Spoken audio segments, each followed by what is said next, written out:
اور اپنی جان کو جوخم میں ڈال دیا۔ کون کہتا ہے کہ جنگیں توپوں سے ہوتی ہیں؟ کون کہتا ہے کہ جنگیں ہتھیاروں سے ہوتی ہیں؟ کون کہتا ہے کہ جنگیں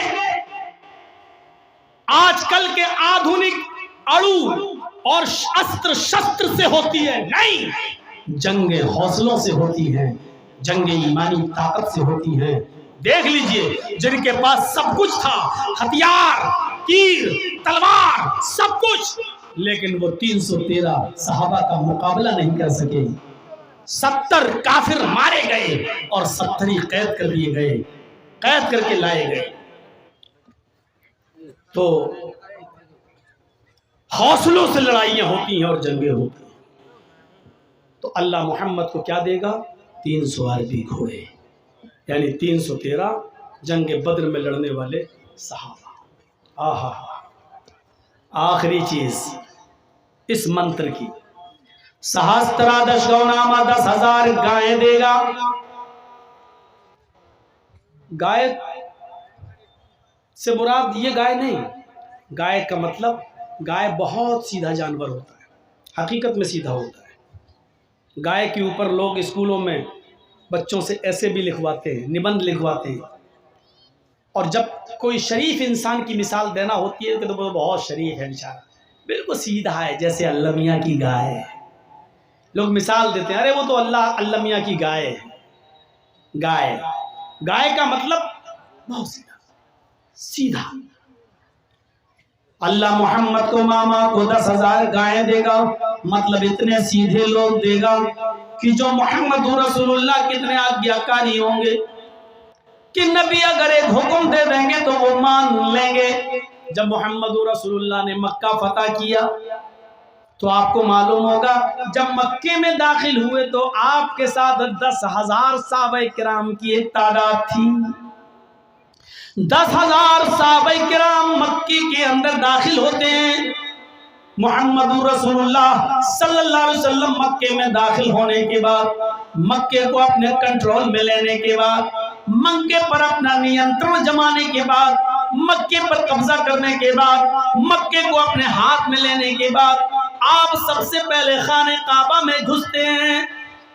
خانہ کعبہ میں گھستے ہی سب سے پہلے وہاں رکھی ہوئی 360 مورتیوں کو ہٹاتے ہیں۔